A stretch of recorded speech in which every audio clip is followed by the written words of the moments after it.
Welcome into the BFR Podcast presented by Sports Mockery. Bears versus Broncos recap. We're here. It's fresh. We thought we'd get it to you now, authentic. Ficky, man, this is a tough one. We both shared our thoughts on Twitter. Speaking of Twitter, you can follow Ficky on Twitter, all socials. It's Ficky Baby. Check me out at Twitter as well, Dave_BFR. All my work, sportsmockery.com. How you feeling, man? This one's tough. Bro, I will say this. We'll start off with the positive. I'm walking away feeling better than how I felt last week, right? Because even though the result was the same, and I'm still think the coaching is god awful, which we'll get into, I walk away with like, well, you know what? Our quarterback had his best game he's ever fucking played as a Bear, right? Like I can walk away and be like, wow, we lost, but for once, for the first time since probably last season, I could be like, well, you know what? It's not because of our quarterback, right? Because every loss so far, like Fields may not have been the main reason, but you looked into it and go, he could have done some things. So you can't, you would have to be blind. Like I see people on Twitter and whatnot saying like, this is on Fields, Sure, he made like 2 mistakes, but the first 3 quarters, that man basically had like no incompletions, right? He had like 3, nothing like that. And it was the 4th quarter where things went kind of out of hand. So anyways, before I, go on a rant, it sucks. We're in the same fucking place as last week. I still fire everyone, but at least if Fields can continue playing like this, then you know what? It's almost like last year all over again. The losses don't matter. At least we have our quarterback. So after all that, take a breath. I'm all right. How are you doing? Dude, I don't feel like that at all. I feel like the complete opposite almost because we get to the point with Fields where it's like, he showed some things. And he had almost damn near perfect game up until that 4th quarter where I was looking at his numbers, man. He was like, I think 11. He had 5 for 11, interception, fumble, gave up a touchdown. It's like the 4th quarter when it mattered, where he could have changed. The narrative with Fields or the coaching is abysmal. First of all, Matt Eberflus, he's got to go. You got to fire him. I know we have a short week. We're playing Washington, a good defense, but even if he's there or he's not, it does not matter with this team. We're going to lose. It's simple as that. Washington is a very competitive team. They are a lot better than the Bears. And you're one shot right now to kind of turn the season, maybe gain some momentum and ride off that. You lost it today. You're going in on a short week, defeated. You just had a great victory in your hands. And the coaching staff fumbled it. Luke Getsy, he looked like a completely different person, which is great for most of the game. But I don't know whose decision it was. And maybe, they probably do. They'll admit to it. But whoever it was, to take the ball out of his hands on that 4th and 1 instead of kicking that field goal. Because I like going for it. I'll get to that here in a second to kind of see how you feel. But they took it out of his hands, man. And whoever did that, whether it was Flus or Getsy, they got to go. That was a terrible. Everyone from Denver to Chicago knew they're probably going to hand this off to Herbert, aren't they? Yeah. And it's like did it 10 plays in a row. We did it literally that whole drive. It worked. I want to go over some stats right here, Ficky. Before we go, we do have a super chat from the Ghost of Judah tribe. He's $2, so we thank you for that. He said, "I told you, busting ain't it. Get busting nuts, boo." Look. I mean, the interception's tough. The not Claypool, we can get to him, but Komet said in the post game, him and Justin he ran the wrong route. And there's a miscommunication. So, like again, it's kind of like coaching. That's how I go back to. But I get it. I'm in the boat with Fields. Is like this was a great game. If he consistently plays like this or like plays well, then I'm like, okay, let's stick with Justin. I know it's just one game, but I'd rather have him play like this than how he's been playing. So am I saying he's automatically our future guy? No, but if he consistently shows more of these games, then I would rather not us use a pick on Caleb Williams, who's going to have the same issues and have to start from scratch than, someone that we kind of have some faith in. But anyways, go ahead, continue. Yeah, I just want to, we'll reel it in here. We're going to go to our kind of few thoughts from the game, but I want to go over stats. Justin Fields, 28 of 35, 335 yards passing. First 300-yard game, that's awesome. I was afraid he wasn't going to get it at one point. He was kind of stuck at 285. He finished with 4 touchdowns, 1 interception, and, of course, that fumble that swung the game, obviously. Khalil Herbert, 18 carries for 103 yards, 5.7 yards a carry. Justin Fields finished with 4 carries for 25 yards. Tyler Scott had 2 carries for 19. Roshan Johnson 5 for 13, which he kind of regressed. That was a little bit shocking. Cole Kmet receiving 85 yards, 2 touchdowns, 7 receptions. DJ Moore 131 yards, 8 receptions and a touchdown. Mooney chipped in 4 reception, 51 yards. And then St. Brown had that one nice catch for 21. So it's the offense, man, it looked great. But you gotta anyways, let's get to the takeaways. So first of all, we talked about Fields, but what are your other takeaways from this game? We'll start with the positive. So go ahead and give me like 1 or 2 just from this game. Oh, running looked much better this game. Running the ball. Khalil Herbert looked good. Yeah. Khalil Herbert looked good. The running plays, we had a variety of them. You know, they were diverse in the type of running plays we had. Kind of came to our demise because in the fourth quarter, that's literally all we did, or really the second half. But it was working. So, you know, I got to give credit to where it's due. That helped Fields play, you know, more free and things like that. So I said that was one of my keys to the game to begin with. And, you know, so if I said that's what the key is and it ended up, you know, we had a great running day. I can't, even though we lost, like, I got to give props. Like, we ran the ball better. Like, overall, Getsy, I think, called a much better game other than some, like, crucial like, they got to work on their 4th down calls. They just have to. They're garbage. But, yeah, running the ball was actually pretty good, specifically Herbert. Herbert was going off. So, what about you? You're on mute. The Bears got me flustered, man. This one's a tough one. Anyways, running game, absolutely. That was going to be my main takeaway. They really stuck to it, you know, almost to, you know, their own detriment, you know, on that 4th and 1, giving it to Herbert. But for me, I like DJ Moore. That was one thing that I really thought he had some, not just, obviously he made some plays, but it was like there were some tough, you know, catches. He had to change his body, like, for that touchdown, and that was, you know, maybe a gift from the refs there. But I mean, he had a couple catches in traffic where he held onto the ball, one on the sideline where he got absolutely hammered in the back. I was like, how is he not hurt? Like, he just kept getting up. So for me, it's like, he's the real deal. Whether Justin Fields is here next year or Caleb Williams or whoever's at quarterback, I really believe he is maybe not top tier, top echelon wide receiver 1, but he is legit. And I think even more than Allen Robinson was, because, I mean, look at these numbers: 8 receptions, 131 yards, 16 per catch. Like, on average, he was averaging 16 yards. So good things happened when Fields was targeting him. And it sucked on that final drive for me. It's like where you didn't get the ball to him. You know, except for that third and 3rd and 5. I mean, you got them there, but you're targeting Cole Kmet, who had a great game, and I think is a great red zone target. And, you know, for me, I guess he ran the wrong route. I'm trying to find that quote. Is that what happened? It was in the post game. They said it was a misunderstanding. So I don't know. They didn't say. I have it here. Cole Kmet said he and Justin Fields had a miscommunication on the interception. Kmet ran one route and Fields thought he was going somewhere else. But it ended up being pretty close. And I think the ball may have even been tipped. I was trying to, I haven't been able to watch it back. Obviously, it's all fresh. But I think the ball was tipped a little bit. I think it was tipped. And I think he was wanting to continue. And I think Cole sat. Like, he was supposed to continue, on the cross. And Cole sat there. So he threw it just a little bit in front of him. So, yeah. But listen to this. Another takeaway. And this one's not necessarily good. And I'll send it back to you for your final takeaway from this game before we kind of just air it out a little bit more. But Matt Eberflus, this is for me. I really think he has to go. I know he's a good guy. That's fine. But his defense got lit up. 24 unanswered. He let Russ cook, and the rest of the league has not let him do that this year, in my opinion. He's had some strides, but it's like the Broncos, man. They could not stop. They couldn't be stopped. And it's like Flus, Allen Williams, it doesn't really matter. I understand the talent, the depleted secondary. And maybe the game is different. I think it would be if we had Kyler Gordon, Eddie Jackson, JJ. Definitely a different game in my opinion. But for Flus, he's now 3-18. He has the worst winning percentage of any coach in Bears history. Also, I think the 14 games in a row, our defense has given up 25 points. That's an NFL record. So, he's got to go. No, there's no. You're done, buddy. Sorry. At the end of the day, if he doesn't get fired, he probably won't get fired this week, but he's done. He will not be back next season. It's done. It's a done deal.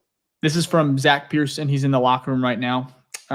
Zach Pearson, who was on the Bear Report, he said, man, that was a tough locker room to be in. Those players are feeling it. He kind of talked about Fields here. He said Fields sat in the locker with his pads jersey on, looking at the ground. He's taking this one tough. Yeah, and he should. And I know I am very disappointed in Fields on that fumble. I don't really like the intentional grounding. Let me get to that though, because I got a comment though, and this is why I've said coaching, because Fields brought up something good. Yeah. So we have this comment here from the Ghost of Judah tribe. Not on coaches. An interception is strip sack for a touchdown return. Interception, we talked about it. Miscommunication on routes. That's coaching. They should know where they need to go. Okay. Second thing, Fields said in his presser when I was watching right before we hopped on live here, he said, I'm coached on bootlegs to never take a sack. He said, the number one rule is I am not allowed to take a sack. So when he did a bootleg and there was a dude right in his face, he's told, get rid of the ball. Okay. That guy was right there. So that, you know, what goes back to that is it's predictability as well with Getsy, right? They sent that guy because they knew we were going to do a boot to that side. Literally, Fields turned around immediately. Boom. Someone's in his face. So again, sure, Fields is the one. Fields is the easy scapegoat. The man put up 4 touchdowns, 300 yards. Any other quarterback, that's a win. Any other quarterback, that's a win. You can't ask your quarterback to put up numbers like that and then be like, he's not the guy. The problem is you're carrying over. I like to look at it like, what have you done for me recently, right? I'm not going to look at that game and be like, oh, because of the other ones prior, this is Fields' fault. It is not. Now, like I said, we need to get consistency through it, but to look at that game and still blame Fields for all this stuff, like it's the coaching. Because you see it throughout. The defense gives up 25 points every game. Coaching on both sides of the ball. It's crazy. Let me throw this out there. Players. Go ahead. Because it's been a tough. I love that. I'm with you. He's had a tough season, or we're officially a quarter of the way through this season. So we still have 3 more and a game. You know, since there's 17 in this season now. But this is his stats on the year: 861 yards passing, 7 touchdowns, 5 interceptions, 86.8 passer rating. Of course, today was great, probably upped his numbers a little bit. Washington will be a tough test, and it's fresh right now, so it really sucks. And so the fumble, I agree, it's not 100% on him. It's just, man, it's like sometimes, you know, we scream like, just take the sack there, you know, and maybe he's like, I don't want to take, you know, coaching kind of plays a role. He's like, don't take bad sacks. And maybe he's not sure what is a bad sack, you know, and that one right there, it's like, you might just need to go down there, you know, just take the hit. I bet he will on the next one. Yeah, he's dead in the water there. And it doesn't help. As soon as he turns the corner, you know, he's back to it. Right in his face, man. There's nothing you can do. But I will say 2 things in that fourth quarter.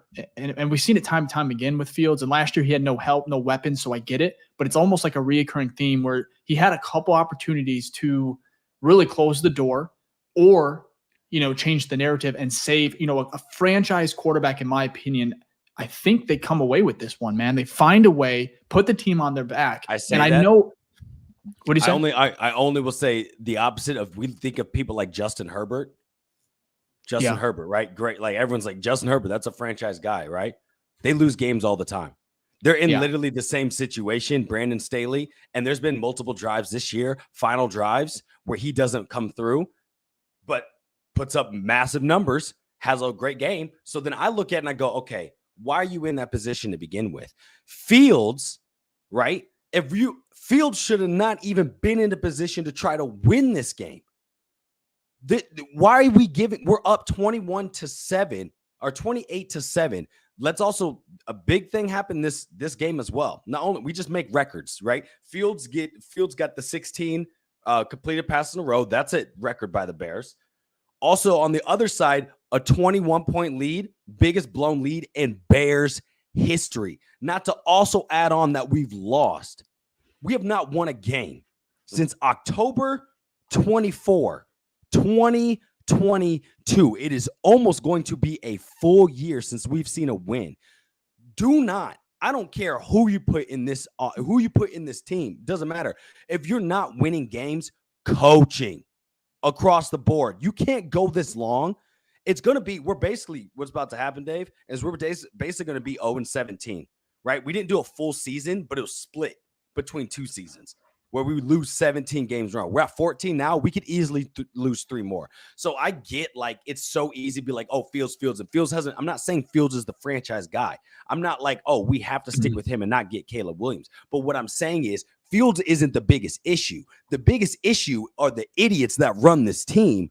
And everyone underneath, and we talked about in the pregame, we've talked about it consistently, they're not getting the players to play to their best of their ability. And so because of that, they need to go. And if that means, you know, we restart from the jump, whatever, get new Caleb Williams. All I'm saying is this: if you grab Caleb Williams and put him in this, it's going to do the same thing that we did to Fields year one. You're just taking something that's great, putting it in a horrible situation, and it spits out junk. What are you going to do? Caleb Williams has 4 seconds in the pocket, all these beautiful wide receivers. He's throwing to Jerry Rice's son. You know what I mean? It's the same thing Fields was doing in college, right? It's not like Fields was a bad prospect. So no, the tape's similar. Caleb Williams has a lot of time, and Fields, if you look at his tape, he had a lot of time, which almost creates, you know, some. It's not his fault. You get some bad habits from that when you're playing with such a elite line, elite weapons at that college level. But again, this defense, Denver's defense, I love Fields. I'm for him, and I don't believe this game is 100% on him. It's on Flus. It's on the coaching staff. Absolutely. They failed him today, and they failed him since he's been here in Chicago. Simple as that. Facts. However, Denver, according to PFF, they have the 32nd or the last dead in the league as far as their defense goes. It's the worst defense in the league. Bears are 28, so they're not far behind.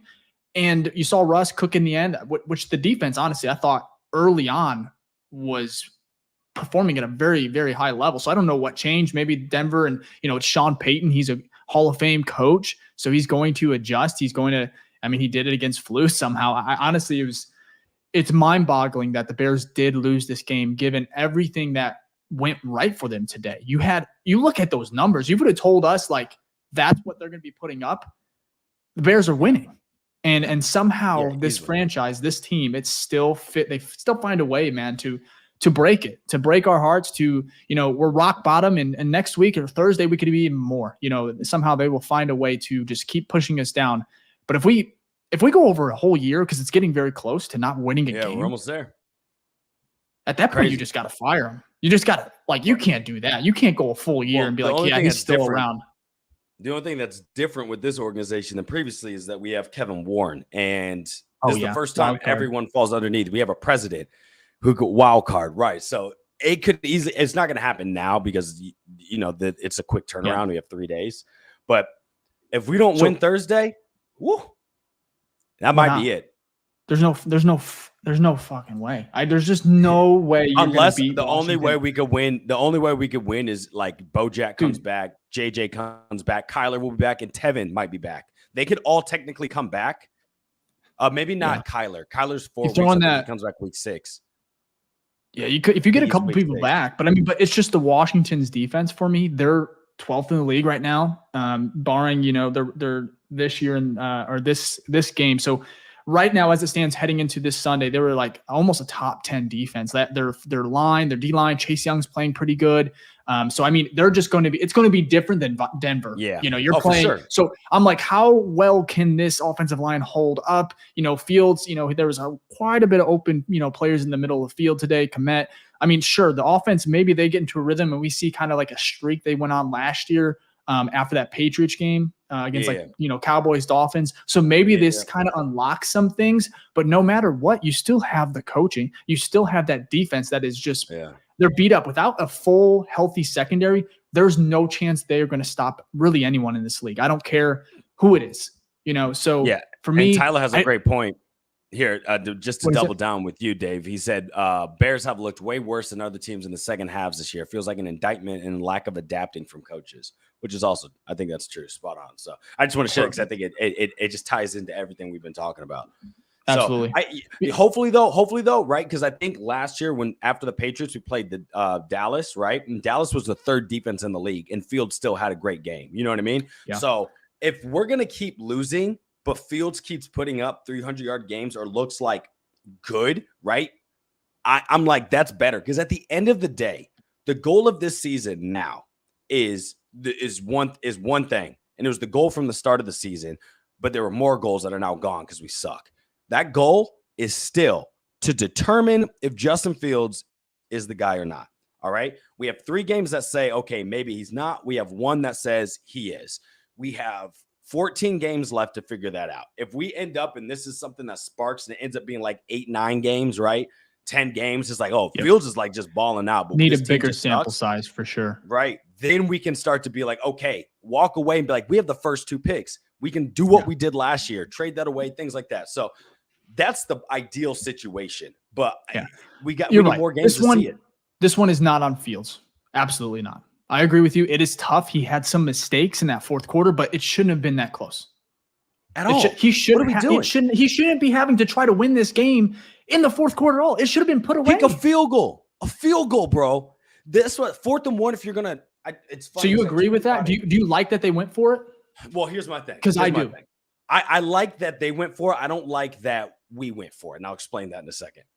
If it's any other team, I go for it. I like the ballsy call. Let's do it. Mm-hmm. But since we saw first of all, Packers game 4th and 1, tight end sneak didn't work, right? Did that shit again today. Almost lost. Same thing. First quarter, almost lost it. Rinse and repeat. I'm like, yo, you've got to be kidding me. First drive, we're not getting this. Wild, right? It brought me back. It was like Vietnam, PSD, like PTSD, just flashbacks, bro. And so after I saw that, I tweeted, I was like, nope, you're not going to put the ball in JF1's hands. Right? You're not going to do that. So I was like, whatever. That's not going to happen again.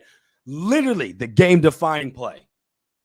And if you look at it, if he would have just pulled, bro, that's a first down. Easily. What are we doing? Or don't even give him the option. Even if it's a read, don't make it a read. Make it just a QB run. Have him pull it no matter what. Bro, I just don't get it. So because of that, I'm like, if it's any other team, I like the gutsiness. I was like, let's do it. But then deep down, I was like, this team they're dumb. They're dumb. They're going to do something. You're in shotgun. We have Kari Blasing game. Get in an I formation, run the ball. Something simple. I don't care. It's always this crazy stuff. And just your best player is Justin Fields.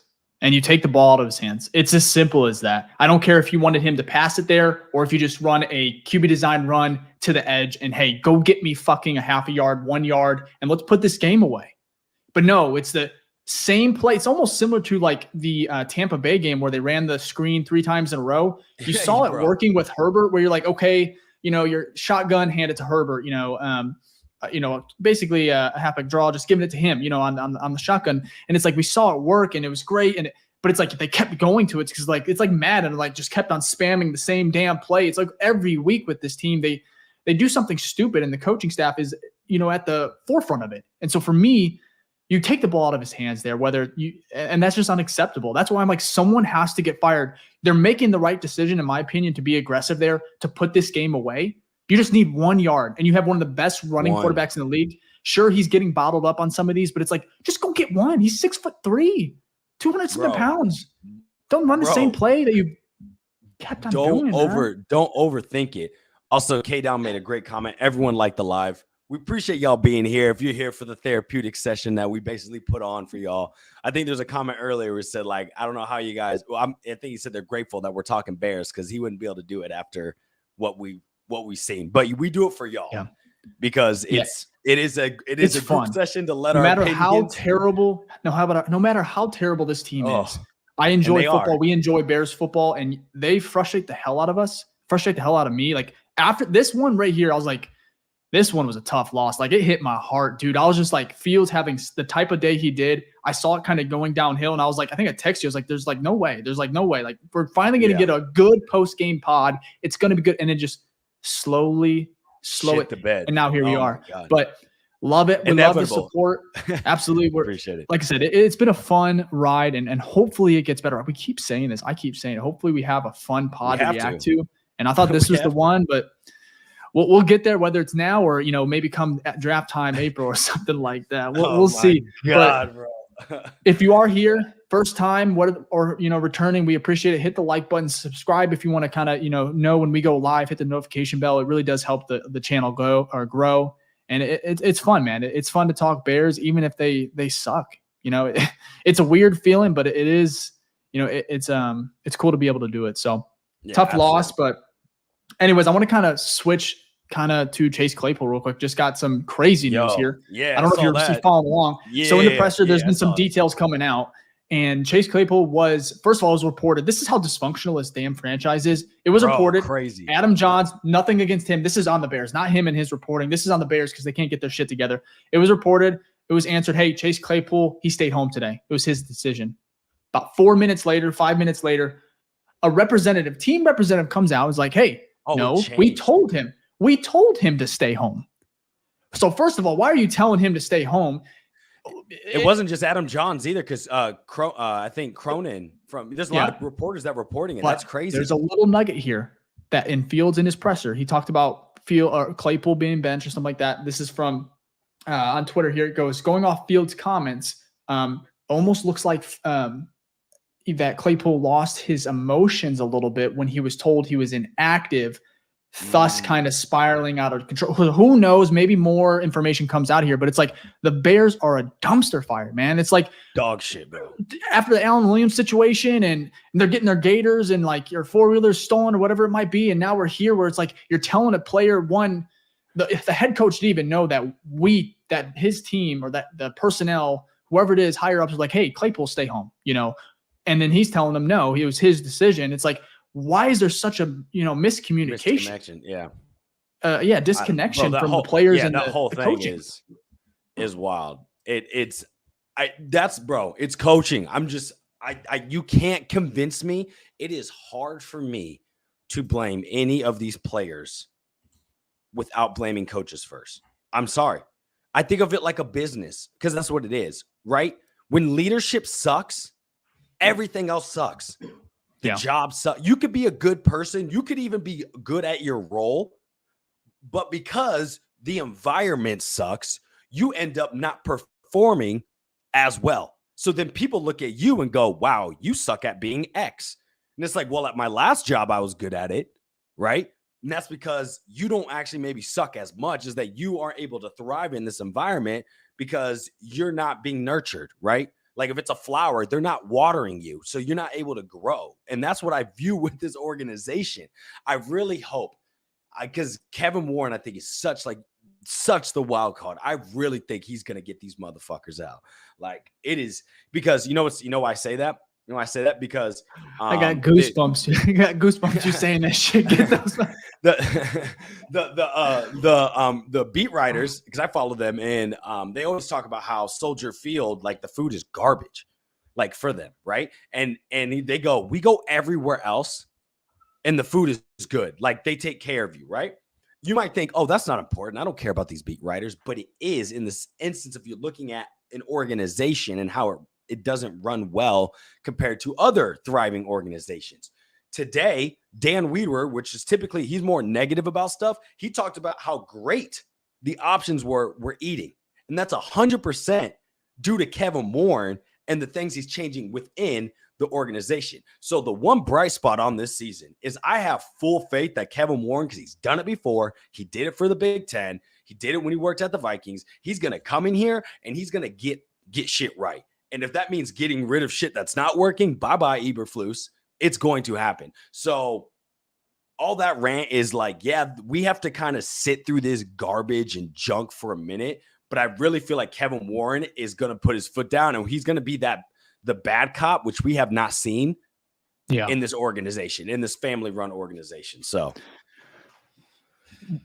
perfectly said, man. I'm going to go here. A couple more comments from the presser. DJ Moore on the game, he said, this one is a heartbreaker.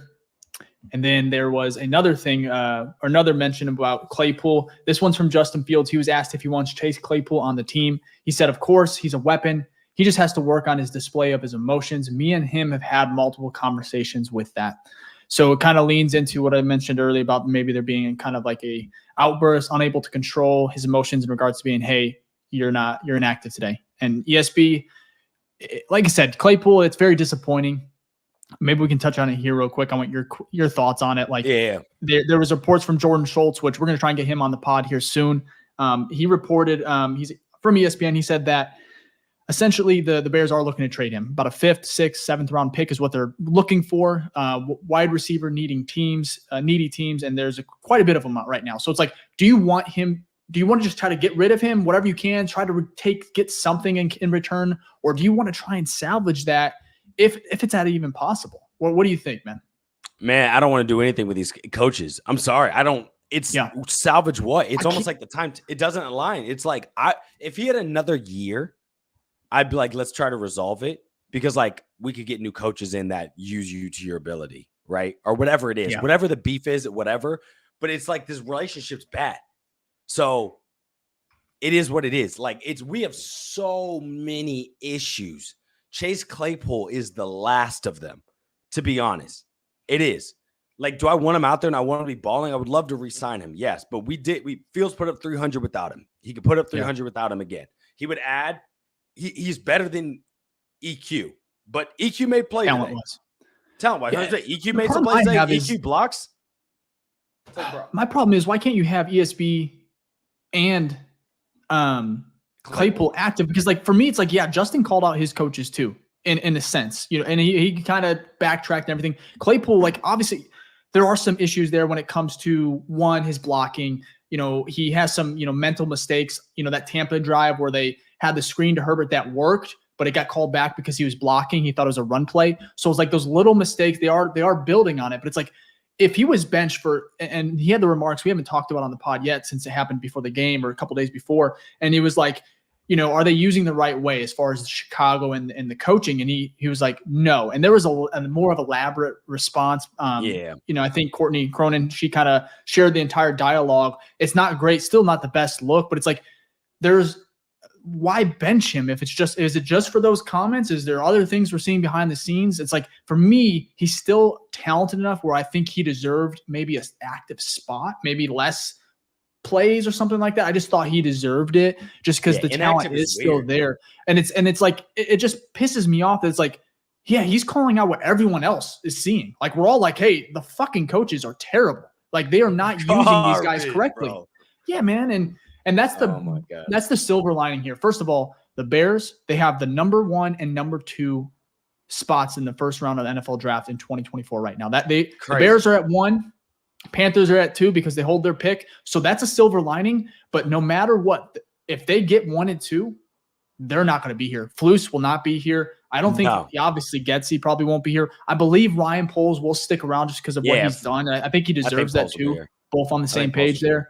But it's like, there's a silver lining here where it's like, yeah, we have these games remaining, 3/4 of the season left to determine, is Fields going to be the guy?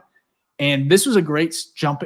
We should be talking about this in such a more positive light because this should have been about Fields and him doing what he was supposed to do against a bad defense. We saw Mitch take care of bad defenses. He did that in almost a better fashion than we ever really saw maybe Mitch. Obviously, he has the Tampa game, but where he threw 6 touchdowns. But it's just like, this should have been hey, confidence builder. We finally won. We snapped the losing streak. Like, I was 90% sure this was going to be a win, and we somehow coaching, like we want to keep talking about, but it's true, man. These guys don't really know what they're doing, and at some point you got to be like, hey, Flus, he's just not it, man. You got to just have an interim coach, someone on the staff. I don't think can you bring someone in halfway through the season? No. Or does it have to be someone on the staff? No, you can bring someone in. You can't pull them from another team, obviously. Well, but you could bring someone like Lovie Smith is on a team. We could hire. Can you imagine bringing like Ben Johnson, the Lions OC? Lions, you just steal him over. Throwing him the bag. Hey, sorry, Detroit, you're having a great season right now, and he chases the money. That would be hilarious. No, you can't do that. Yeah, no. But like, bring in Lovie, man, just for the fucking fun of it. Like, he knows Soldier Field. He knows how to get around in Chicago. Bring him in. I'm joking, kind of, but seriously, he is. I think Kevin Warren, there has to be, and you're probably not making it right now just because it is a quick turnaround. You're going Thursday. So it's not going to happen. No matter how much we want it to, it is probably not going to just come to fruition. So it's like, that never happens. You get that mini bye. Happens. Yeah. You get the mini bye after Thursday night. So if it's bad, then I think maybe, but the Bears have never fired anybody either mid-season. Not mid-season. And do we even want them to at that point? Yeah, just keep chasing that perfect record. Do we want to turn the season around at that point? Like a perfect situation is games like this, bro. Fields goes off 300, 4 touchdowns, 1 interception, something like that. You know what I mean? And we lose. And we just keep losing. That's literally what Fields did last year, except it was more with running. You know what I mean? It was like he'd run for great, crazy numbers, and then we'd lose. So just keep it going. Like, that's all this is. We got a comment here from Axe. He goes on YouTube. He goes, I told you, headline after today. Welcome back, Lovie Smith. I remember that on our pregame pod. He did call it. He spotted. I said finally, which I was close, man. You were. I was close. I want to say my bold prediction was correct, though. I said Fields was going to go for like 300 plus yards. And what? I said like 3 touchdowns or something like that. I think my bold prediction was. So he still hit it. Didn't think we'd lose. I didn't think you'd hit the bold prediction and lose. Now, I did miss on my bold prediction of like 2 turnovers. That didn't happen. That defense had no turnovers in the slightest. Man. So. There was I'm trying to remember my bold predictions here. Yeah, I might need to write it down next time, but we need to start doing that just to hold ourselves accountable, for God's sakes. We're trying to, keep the coaching staff accountable, which is, pretty easy to do. So I have a column on like I said, that I put up, sportsmarket.com. Every week, it is my 3 bold predictions. I just don't know. I try to align them with our bold predictions for the pod. So I put Justin Field passes for over 250 yards. I got that. I was trying to. I wanted to set the bar at 300, but I was like, man, I want to be a little bit more realistic. But he did it. Thank God. I had Bears defense gets 2+ sacks. Don't think they did that. They got 1 for sure. Sanborn tripped up Russell. They got and then 1, it was like bro. They finished with 1. They finished 1. The Bears ended up allowing 4 again. Oh my God, dude. They are just somehow he just gets sacked so much. Borum gave up 2 alone. So he looks rough. Braxton Jones. We don't have. No, that wasn't Jones. That was Borum. Jones isn't in because the IR. No, we need him back. That's what I'm trying to say. Yeah. Absolutely. And then also Darnell Wright, which rookie talk, having a good season, but he still has those rookie moments almost every game where it's like, but he still looks good. Yeah, I'm like whatever. It's these other guys. I'm like, you've been in the league my for final 3 to 4 years. My final prediction, like I said, do 3 of them. I said Bears snap their 13-game losing streak. That's right. I'm predicting the Bears will break it. I'm joking, but it'd be hilarious if it ended in the tie. So that was my predicting them to win. Almost came, did. Almost came to fruition. Anyways, it is what it is crazy. At this point. I know, man. We do have a question though from K down here. He said, "I like Houston offensive coordinator for the next head coach. What y'all think of him?" I don't even know who their offensive coordinator is. I know that bring it up. Bobby Slowick. But what's his name's been going off? Ohio State quarterback. Why can't I think of his name? CJ Stroud. Yeah, he's been playing well, especially for a rookie. So they have more weapons than like what Bryce has, which is thank the Lord, because we need them to continue. Yeah. So Bobby Slowick, for those that don't know, he's an American. Oh, I'm reading his Wikipedia. I'm like, he's an American football coach. Of course, he's the OC for the Houston Texans. He previously served for the Washington Commanders and San Francisco 49ers.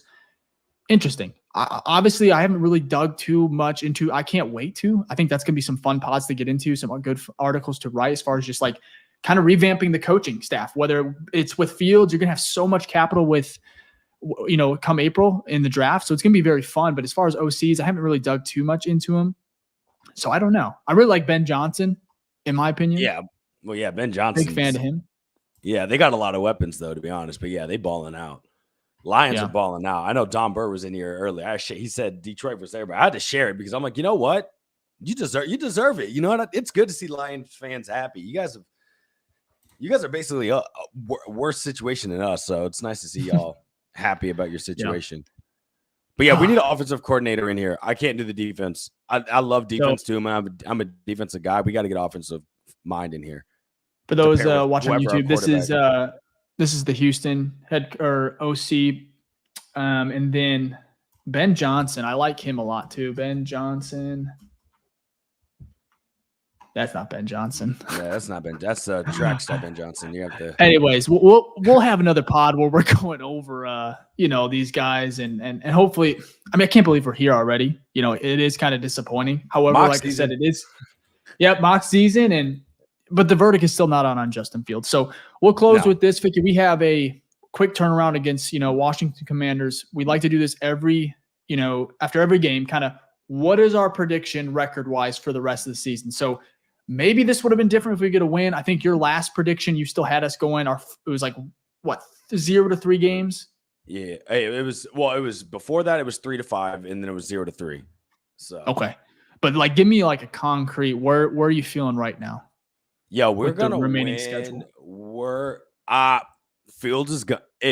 I think Fields is gonna play well again on Thursday. I think he is. I think he is. I don't know what it. So I think we're still gonna lose. I think he's going to play well, and I think this is going to continue kind of like what the Patriots thing was. And if I'm wrong, then fine. That's because it doesn't matter because then we're just getting Caleb Williams. Best case scenario, though. Yeah, best case scenario, though, I actually think Perhaps, Fields depending is how you going to feel. win us like 1 or 2 games for us. We're still going to lose the rest because his defense is garbage. We've given up 25 points in 14 straight games. So until that changes, we're not winning many games. So I'm going to say 0-2. Okay. And concrete, I'm going to actually go on the higher end on that because it's really not that high. I think we win 2 games. We go 2-15. Okay. No, I'm gonna stick here. I'm gonna be bold. I'm gonna go 0-17. I don't think they're gonna be. This is the one. This is the one. I think it's gonna spiral out of control. I think the coaching staff will have a big key or big reason to kind of why we're not gonna win a game. It's hard when you have. It's so incompetent that it's going to be tough for these guys to overcome it. Like you had a chance here, probably your best chance you're going to get the rest of the season to beat up on a team that's 0-3. They're having their own issues, and now they feel great. They're probably feeling a lot better out in Denver. So for me, I'm going to just stick with 0-17. I do think they have like a cap of maybe 2-3 as well as far as getting some wins. It really depends on how they bounce back this week against Washington because this is a tough loss. Like I talked about, they mentioned locker room. It's just down. You can kind of hear a pin drop. Like these players needed this win, and so did the coaching staff, and really so did the franchise. So it's tough. Next 6-game stretch is against Washington Commanders, the Vikings, who score points. Came back and beat Carolina. Thank you, Kirk Cousins today. Kept us in the 1 and 2 slots for the draft next year. Love that. Raiders. You got the Raiders. That could be a win. I could see that. They are kind of struggling, I believe. I'm not sure how they're playing right now. But then you got the Chargers, Saints, Panthers. So there are some winnable games. It's just you would have liked them to kind of use this one as like a catapult, some momentum heading into this stretch where there are some games where you could see some W's possibly. So for me, if Fields comes out and continues to light it up, goes on that streak like you said, I think that would be obviously amazing. But it's just like at this point, man, who knows what's going to happen? It's demoralizing. This one was tough. No, it definitely is. Here's a question too, and sorry if I mispronounced your name. Let me know. Sigwabor, and where are you from? Is that Swedish? Looks like a Swedish name. Let me know where you're from in the chat, and then let me know how to pronounce this so I can get it right next time. Sorry about that. But he asked, "Do we draft Caleb and ruin a QB or stick with Fields?" And I'm gonna go first. If Fields plays at the end of the season, and you go, "Wow, that was like we saw progress." He goes for like 3,500. Maybe like 700 rushing, 600, something like that, like a good dual dynamic quarterback, but we still lose, right? And even if he has like 12 interceptions, 14 or something like that, but he has like 30 touchdowns, I'd say stick with him. You can build off that with a good coach. You could build off that instead of having to restart with Caleb Williams. But if he doesn't meet those type of standards, and it's just like, he's not having 300-yard game. Like this, if this is Fields' last 300-yard game, then we have to go Caleb Williams. And so if he doesn't live up to standards and can get like those yards, and we don't see, more games like this, doesn't have to be perfect, obviously, but like more games you walk away and go, that wasn't Fields' fault, then you got to go with Caleb's. But that's my opinion. What about you, Dave? Yeah, it's too soon to really make a decision on Caleb Williams. It's fun. Like the good news is you are in the spot. You are in the driver's seat with both the first and second overall pick. Like, so you can't be in a better spot right now if you are the Bears as far as just like Kevin Warren and maybe the GM, Ryan Poles. Coaching staff, no, you don't feel fucking good. You might not have a job tomorrow. Like, it's bad.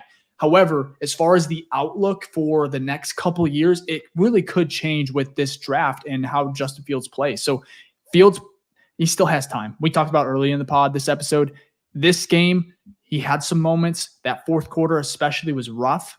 And we haven't consistently see him be able to kind of close out games or make some big plays. Almost seems like there's always a turnover coming in those type of scenarios. And it's being reoccurring, and it's hard on him. I understand. And the coaching staff is not putting him in the best, situation in these, kind of must passing drives, like where you have to throw the ball. They're not helping him out. So for me, definitely, have to see how these games play out, these next 10, 12 games. If he can go on a run, like you said, Ficky, that's awesome. And I think I'm rooting.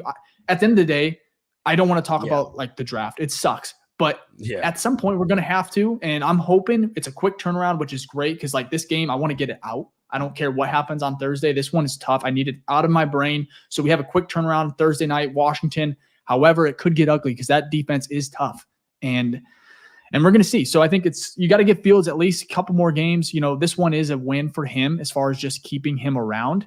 Yeah. And we'll see. But like I said, 3 games where it's like, and then you don't know. But this one, absolutely. You saw some things. He was great, man. He was great when he was on. This is a trend. If this is a trend, we're good. Like that's what you want. Anticipatory throws today, throws with pressure in his face. Like he looked great. So again, one game. Let's stack on it, and I'm feeling like he's going to stack on it, and I feel like this defense is going to. Yes, I think one of my biggest things for today, I put it on where I said there was a lot of growth. There was a play 3rd down, I think in the 3rd or 2nd quarter, where there was a blitz on both sides coming from the safety or the corner, and Fields. There was no hesitation, even though he knew he was going to take a hit. And this was the ball to DJ Moore where he got cracked, kept the ball, contested catch. But it's we saw a couple of these plays where Fields' clock, where he was getting the ball out on time. He was understanding, hey, I'm just going to throw it. DJ Moore, he's not 100% open, but he's NFL open. And he took those shots today. And he also made the plays, like the touchdown to Komet, the first one, I believe, up the seam. It was similar to where he missed Roschon Johnson.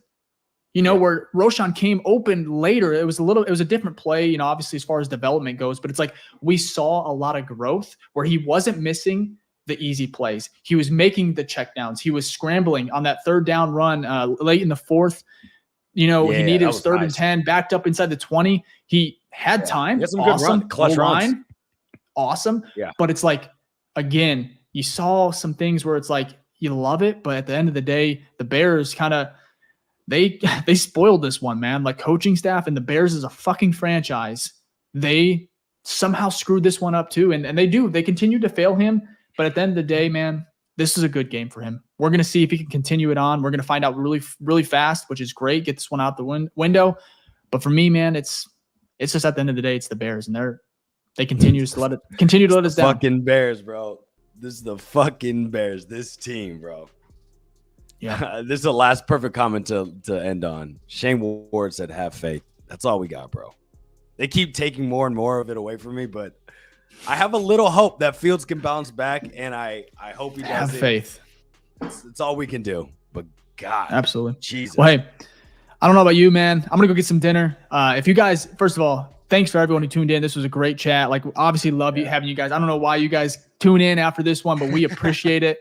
We're here. We're going to be here all season. So if you enjoyed the content, you enjoyed the video, make sure to go ahead and leave a like, subscribe, hit that notification bell. It really does help the channel grow. And first of all, we just love the community. We love the viewership and just be able to kind of talk back and forth with you guys and kind of have somewhere to vent. So Ficky, man, anything you want to say before we get out of here? No, I just got to double down and say, like, yo, I appreciate you. Appreciate all you. We got people all over the world, like Iceland in here, seriously, right? And a lot of repeat people in here and new faces as well. So, again, we appreciate you guys coming in here, giving your thoughts, listen to us talk. It's tough being a Bears fan, but there's one thing about the Bears, which I love, and that's other Bears fans. So, like, you know what I mean? The ship may be sinking, but we're in it together. So, hopefully we'll get some wins here soon, and we won't always have to be sad and depressed, but until next time, man. Right? Well, hey, quick turnaround. We're going to be back Tuesday. We're going to have a good guest on, I believe, too. So we'll preview. We'll finish up talking about this game. Some things that we see from the All-22. Obviously, there'll be a couple press conferences from Monday, and we'll just kind of preview the Commanders game and kind of finish up with our final thoughts from this week's meltdown. But again, like the content, like the video. We'll be back Tuesday, and we'll see you then. Peace.